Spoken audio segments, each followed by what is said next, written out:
आज ज्योतिष शास्त्र की बड़ी विडंबना है कि ज्योतिष शास्त्र नई पीढ़ी के लिए तर्क के कटघरे में खड़ा है।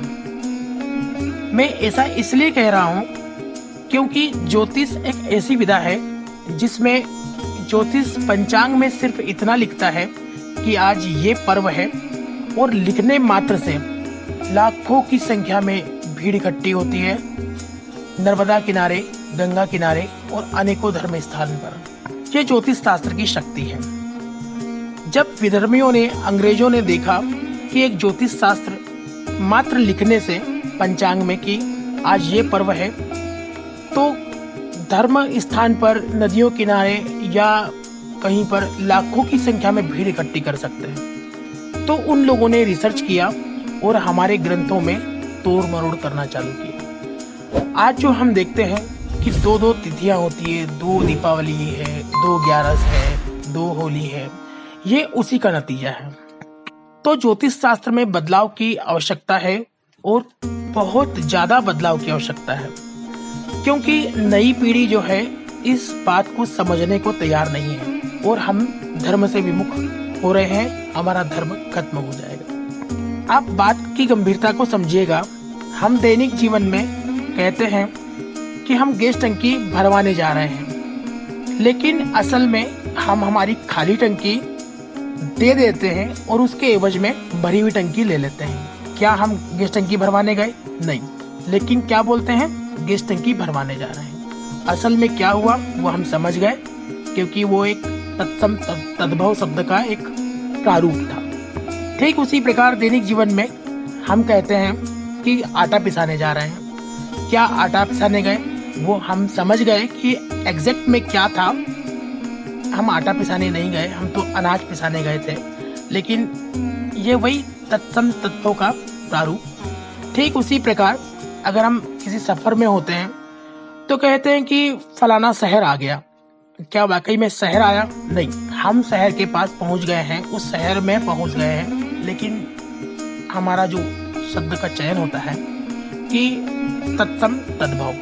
ठीक उसी प्रकार हमारे ऋषि मुनियों ने जो शास्त्र में लिखा कि आपका सूर्य खराब हो गया है, आपका चंद्र खराब हो गया है, केतु खराब हो गया है, या जो भी ग्रह खराब हुआ है, तो ये तार्किक बुद्धि हमारे जो आधुनिक पीढ़ी है ये उसको एक्सेप्ट नहीं कर रही है, क्योंकि विधर्मियों ने इनके दिमाग में ये चीज डाल दी।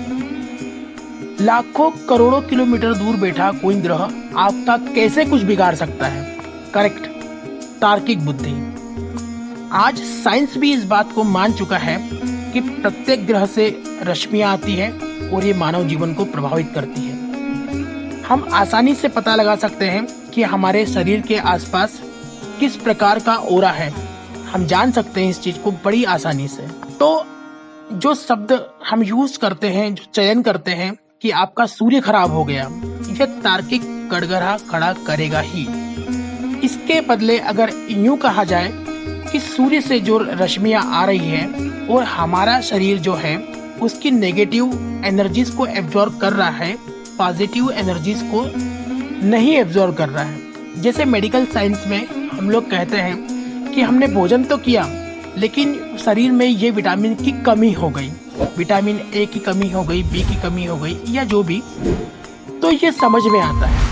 ठीक उसी प्रकार मंगल खराब हो गया? नहीं, मंगल से जो रेज आ रही है, जो रश्मियां आ रही है, वो हमारा शरीर उसकी नेगेटिव एनर्जीज को एब्जॉर्ब कर रहा है और पॉजिटिव एनर्जी की कमी हो गई है। अगर ये वर्ड हम यूज करें तो शायद हमारी नवीन पीढ़ी को बात समझ में आएगी, क्योंकि नवीन पीढ़ी धर्म से विमुख होती जा रही है। अगर धर्म बचाना है तो प्रत्येक माता पिता और जितने भी हमारे एस्ट्रोलॉजर हैं या ज्योतिष हैं या जो इस विधा से संबंध रखते हैं, अब हमारे शब्द चयन में बदलाव की कठोर आवश्यकता है। नहीं तो आधुनिक पीढ़ी क्या होगी कि धर्म से विमुख हो जाएगी, और जो विधर्मी हैं वो यही चाहते हैं कि हमारा धर्म नष्ट हो जाए। बहुत विचारणीय और गंभीर विषय है, समझिएगा। हम और आप समझ सकते हैं, लेकिन नवीन पीढ़ी वाकई में तार्किक बुद्धि लगाती है कि लाखों किलोमीटर दूर बेटा वो काला पत्थर हमारा क्या कर लेगा, और काले पत्थर को तेल चढ़ाने से क्या होगा, या ये दान दक्षिणा करने से क्या होगा। बहुत सही, बात सही है, तार्किक बुद्धि है और होना भी चाहिए।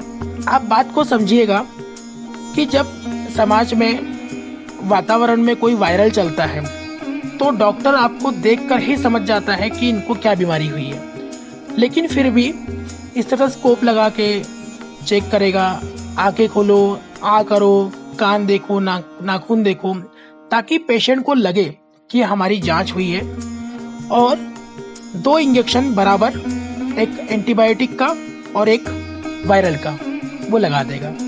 अब पेशेंट को क्या लगने लगता है कि यार हमारा इलाज हुआ, प्रॉपर जांच भी हुई, अब हम अच्छे हो जाएंगे। ये एक बिलीव सिस्टम था। ठीक उसी प्रकार ज्योतिष शास्त्र में क्या करते हैं कि जब तक तामझाम न किया जाए तब तक उनको ऐसा लगता नहीं है कि नहीं यार हमारे साथ कुछ हुआ है। जब तप हवन बिल्कुल ऐसा माहौल क्रिएट करेंगे तब जजमान को लगता है कि वाकई में हमारे ग्रहों की शांति हुई है और अब हमारे साथ पॉजिटिव एनर्जी क्रिएट होगी। लेकिन जब हमने हवन किया तो वातावरण की शुद्धि हुई।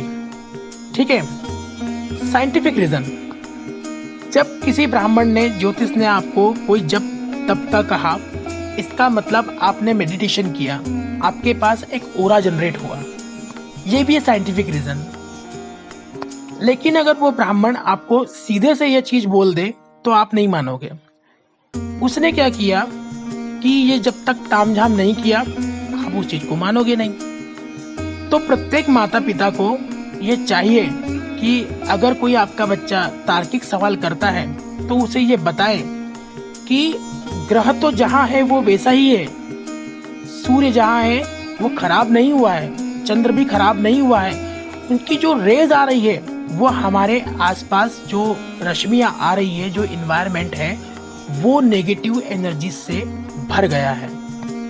हमारे समाज में जब माए बच्चे की नज़र उतारती है तो शायद उनको इसका एग्जैक्ट रीज़न नहीं पता होगा, लेकिन हाथ में नमक, राई और बहुत सारी ऐसी चीज़ें हैं जो हाथ में लेके हमारे आसपास एक क्लॉकवाइज घुमाती है।